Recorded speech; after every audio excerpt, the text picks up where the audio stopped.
महत्त्वाच्या बातमीने आपण सुरुवात करूयात. मी पुन्हा येईन वरून पुन्हा एकदा राजकीय नेत्यांमध्ये टोलेबाजी सुरू झाली. शरद पवारांनी मोदींच्या भाषणावरून फडणवीसांना टोला लगावला, तर फडणवीसांनी प्रत्युत्तरादाखल उद्धव ठाकरेंवर बोचरी टीका केली. पाहूया याचबद्दलचा हा स्पेशल रिपोर्ट.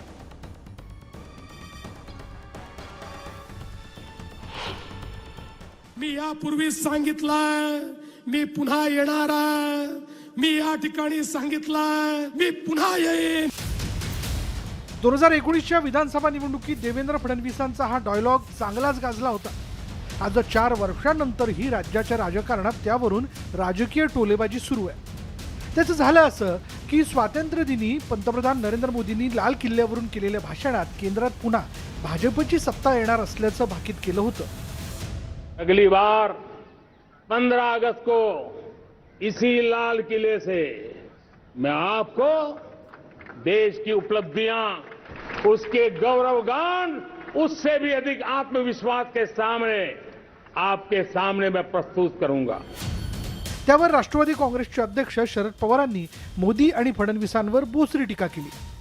त्यांनी सांगितलं होतं मी पुन्हा येईन, ते पुन्हा आले, पण मुख्यमंत्री म्हणून नाही, खालच्या रायकर. आता प्रधानमंत्री म्हणतायत की मी पुन्हा येईन. ते पुन्हा येणं देवेंद्रचा सल्ला आणि मार्गदर्शन घेऊन यायचं असेल तर आज आहे त्या फळाच्या खाली कुठं जायचं याचा विचार करून तुम्ही पुढचं पाऊल टाका. वर्षभरापूर्वी राज्यात झालेल्या सत्तांतरात फडणवीसांना उपमुख्यमंत्री पदावर समाधान मानावं लागलं आणि त्यावरूनच पवारांनी मोदी आणि फडणवीसांना डिवचलं. मात्र फडणवीसांनी पवारांऐवजी उद्धव ठाकरेंनाच निशाणा बनवलं. मी मागच्या काळात म्हणालो होतो मी पुन्हा येईल, त्याची दहशत अजून पाहायला मिळते. अजून लोक दहशतीत आहेत. काल राष्ट्रीय नेते म्हणाले, ते फडणवीस म्हणाले होते पुन्हा येईल, मग आता मोदीजी म्हणतायत, मग फडणवीस आले तर ते असे आले. मी त्यांना एवढंच सांगतो की ज्यावेळी मी म्हणालो पुन्हा येईल, लोकांनी पुन्हा आणलं होतं, पण काही लोकांनी बेईमानी केली आणि म्हणून या ठिकाणी राज्यावर येऊ शकलो नाही.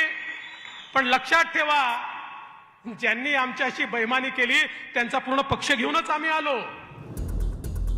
2019च्या विधानसभा निवडणुकीत फडणवीसांनी मी पुन्हा येईनचा नारा दिला होता. राज्यात पुन्हा सत्तेत येण्याचा दावा त्यांनी केला होता. पण निवडणुकीनंतर शिवसेना भाजप युती तुटली आणि महाविकास आघाडीचं सरकार सत्तेत आलं.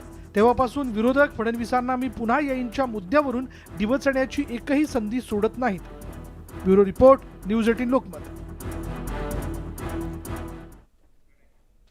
राष्ट्रवादी काँग्रेसचे अध्यक्ष शरद पवार यांनी पक्षातील फुटीनंतर बीड जिल्ह्यात सभा घेतली. या सभेत शरद पवार यांनी केंद्रातील भाजप आणि राज्यातील एकनाथ शिंदे यांच्या सरकारच्या कारभारावर टीका केली.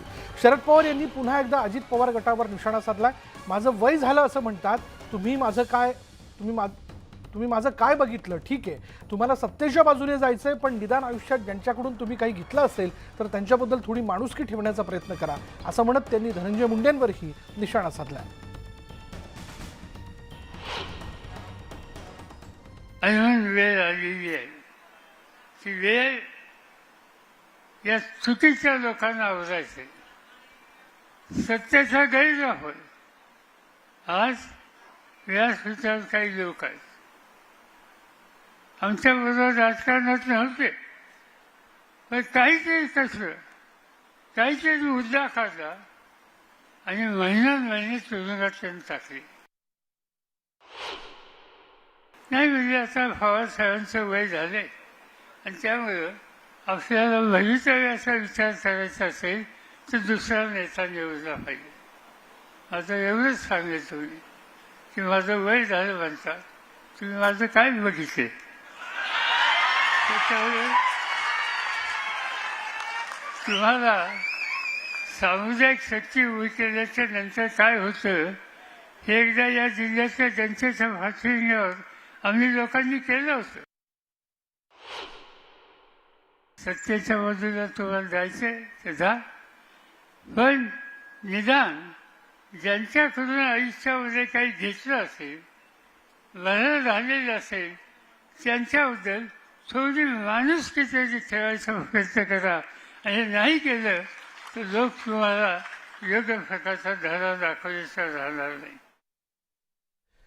शिंदेच्या नेतृत्वातील शिवसेनेचे आमदार भरत गोगावले हे मंत्रिपदासाठी इच्छुक आहेत, मात्र 2 वेळा मंत्रिमंडळ विस्तार होऊनही त्यांना मंत्रिपदाची संधी काही मिळाली नाही. आपली मंत्रिपदाची संधी का हुकली याची रंजक कथा गोगावलेंनी सांगितली आहे. मंडी 9 मध्ये माझा नंबर होता. 9 मध्ये आमचा नंबर होता. सगळं झालं. एक जण आला भारतात बोला, जर मला मंत्रिपद दिलं नाही तर बोला माझी बायको आत्महत्या करत. एक जण आला बोला, जर मला नाही दिलं तर नारायण राणे मला संपून टाकतील. एक जण बोलला आम्हाला देत नाही ना तुम्हाला मी 12 वाजता राजीनामा देतो. शिवसेना आमदार भरत शेठ गोगावले काय म्हणाले ते. मिनिस्टर इन वेटिंग असलेल्या गोगावलेंनी शिंदे सरकारच्या पहिल्या मंत्रिमंडळ विस्ताराची ही रंजक कहाणी सांगितली आहे. खरं तर पहिल्या मंत्रिमंडळ विस्तारापासून गोगावले यांच्या नावाची संभाव्य मंत्री म्हणून चर्चा आहे. म्हणजे आता सगळ्याच लोकांनी आम्हाला शुभेच्छा दिल्या, आशीर्वाद दिला की भरत शेठ मंत्री व्हावेत, भरत शेठ पालकमंत्री पूर्ण जिल्हा. पण 2 वेळा मंत्रिमंडळ विस्तार होऊनही भरत शेठ यांना मंत्रिपदाची संधी काही मिळाली नाही आणि त्यावरून त्यांची नाराजीही काही लपून राहिली नाही. पहिल्या मंत्रिमंडळ विस्तारात आपली मंत्रिपदाची संधी कशी हुकली याची रंजक कथाच भरत शेठ यांनी आपल्या समर्थकांना सांगून टाकली. एक जण आला भारतात बोला, जर मला मंत्रिपद दिलं नाही तर बोला माझी बायको आत्महत्या करत. वा रे वा, आमच्या बायका फक्त अशाच राहिल्या. एक जण आला बोला, जर मला नाही दिलं तर नारायण राणे मला संपून टाकतील. एक जण बोलला आम्हाला देत नाही ना तुम्हाला मी 12 वाजता राजीनामा देतो. खरं तर शिंदे सरकारच्या स्थापनेनंतर जवळपास 41 दिवसांनी म्हणजेच 9 ऑगस्ट 2022ला पहिला मंत्रिमंडळ विस्तार झाला होता. त्यावेळी शिंदेच्या नेतृत्वातील शिवसेना आणि भाजपच्या प्रत्येकी 9 आमदारांना मंत्रिपदाची संधी मिळाली. त्यावेळी भरत शेठ यांच्या नावाची चर्चाही रंगली होती.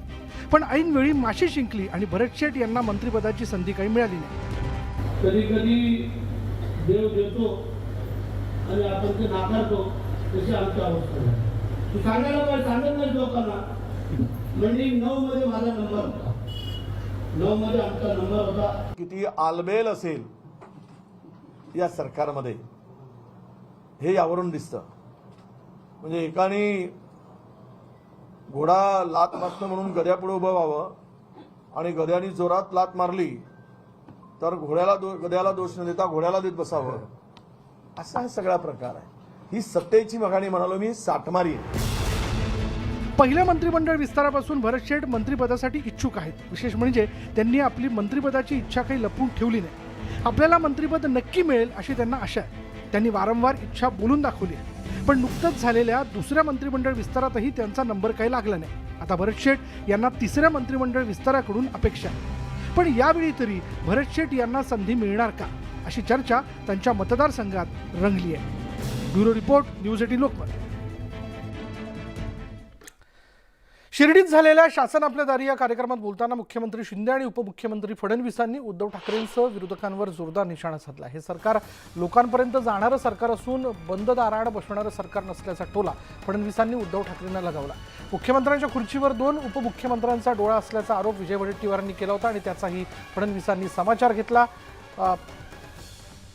तर्जन सगळे सोबत असल्यामुळे विरोधकांची स्वप्न राहतील असा टोला मुख्यमंत्र्यांनी लगावलेला. काही लोक या ठिकाणी दिवसा स्वप्न पाहतात आणि मग काय सांगतात दोन्ही मुख्यमंत्र्यांची नजर म्हणाले मुख्यमंत्र्यांच्या खुर्चीवर आहे. हो, दोन्ही उपमुख्यमंत्र्यांची नजर मुख्यमंत्र्यांच्या खुर्चीवर आहे. पण ती कशा करताय? त्या खुर्चीचं रक्षण करण्याकरता ती आहे. कोणीही आमच्या मुख्यमंत्र्याकडे वाकड्या नजरेनं पाहिलं तर त्याला त्याची जागा दाखवण्याचं काम हे 2 उपमुख्यमंत्री मिळून करतील हे सांगण्याकरता आज या ठिकाणी मी उभा आहे. हे लोकांपर्यंत जाणारं सरकार आहे. हे बंद दाराआड बसणारं सरकार नाही आहे. हे फेस टू फेस बोलणारं सरकार आहे. हे फेसबुकवर बोलणारं सरकार नाही आहे. आणि म्हणून आम्ही जनतेपर्यंत पोहोचलो आहोत, पोहोचत राहणार आहोत आणि निश्चितपणे त्यांच्या जीवनात परिवर्तन आपण घडवणार आहोत. आपला एकही प्रस्ताव त्याच्यामध्ये कपात न करता केंद्र सरकार मोदी साहेब मंजूर करतायत हे देखील आपल्या राज्याच्या हितासाठी आणि तुमच्या सर्वसामान्य लोकांसाठी चांगलं आहे. परंतु मागच्या 2.5 वर्षामध्ये एकही प्रस्ताव केंद्राकडे पाठवला नाही आणि पाठवलं नाही तर तुम्हाला घरी कोण आणून देणार. परंतु आमच्याकडे इगो नाही, अहंकार नाही. आम्ही सर्वसामान्य माणसाची सेवा करण्याचं व्रत घेतलंय. विरोधक रोज उठल्यावर प्रार्थना करतात की एकनाथ शिंदेचं मुख्यमंत्रीपद जाऊ द्या, जाऊ द्या, जाऊ द्या. पहिले म्हणाले सरकार पडेल, सरकार पडेल, सरकार पडेल.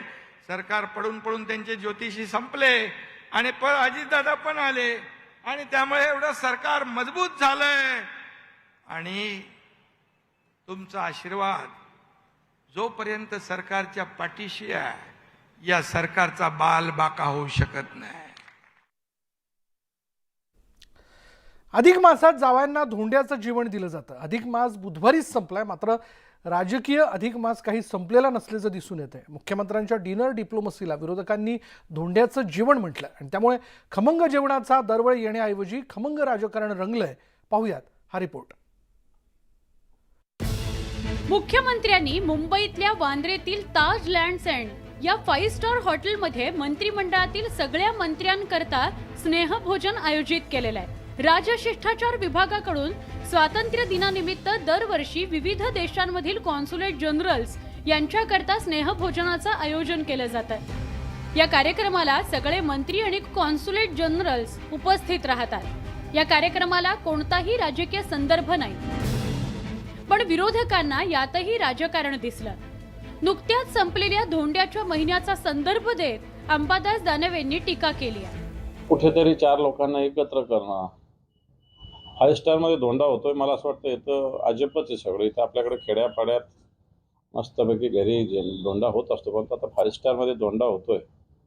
आणि धोंडा मुख्यमंत्र्यांना जावयासारखं जे आमदाराशी वागावं लागतंय.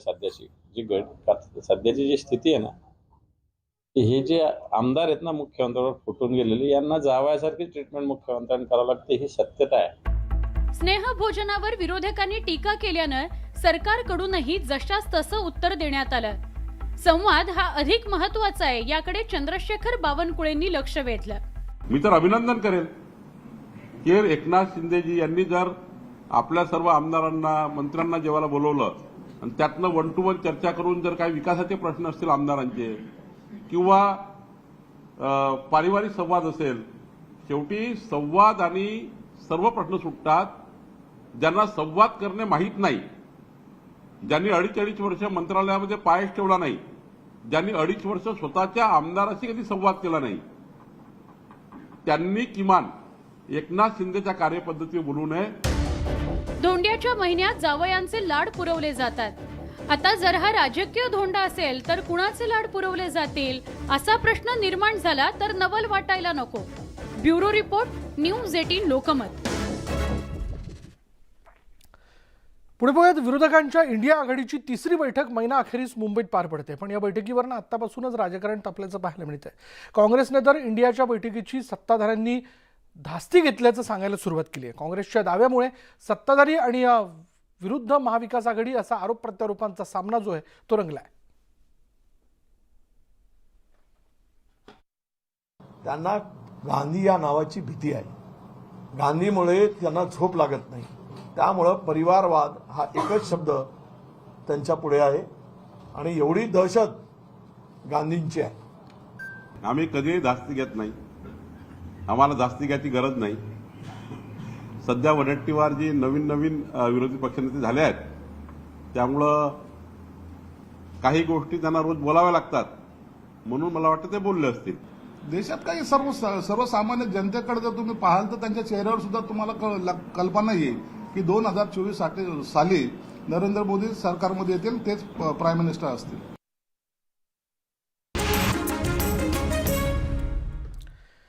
आणि आता एक धक्कादायक बातमी आहे विचित्र अपघाताची. सायन रेल्वे स्थानकावर तरुणाला जोडप्याने मारहाण केल्यामुळं तरुणाचा लोकल समोर येऊन दुर्दैवी मृत्यू झाल्याची घटना समोर आली. 13 ऑगस्ट रोजी ही घटना घडली आणि या प्रकरणी दादर रेल्वे पोलिसांनी मनुष्यवधाचा गुन्हा दाखल करत अविनाश माने आणि शीतल माने या दाम्पत्याला बेड्या ठोकल्यात. अपघातात मृत झालेल्या तरुणाचा शीतल माने यांना धक्का लागला. धक्का लागताच महिलेने प्रवाशाला छत्रीने मारलं. महिलेने मारहाण सुरू करताच अविनाश यांनी देखील त्याला मारहाण करण्यास सुरुवात केली आणि यावेळी दिनेश राठोड या तरुणाचा तोल गेल्यानं तो रुळांवर पडला आणि या प्लॅटफॉर्म क्रमांक 1 वर आलेल्या धीम्या लोकलच्या धडकेत त्या तरुणाचा मृत्यू झाला.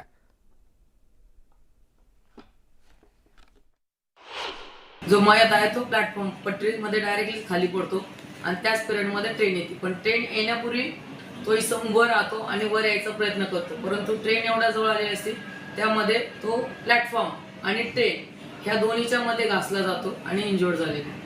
आपण त्याच्यावर भादवी 304(8)(2) प्रमाणे गुन्हा दाखल केलेला आहे. त्याची PC रिमांड घेतलेली आहे आणि आज सेकंड रिमांड आम्ही कोर्टात हजर केलेले. तसेच त्यांचे त्या दिवशी 2 आरोपी आपण 34, 304 पार्ट 2 आणि 34 असा IPC गुन्हा दाखल केलेला आहे. त्यामध्ये ते महिला आणि तिचे पती या दोघांना अटक केलेली आहे. आणि यानंतर या बुलेटिनमध्ये इथेच थांबणार आहोत. पहा फक्त न्यूज 18 लोकमत.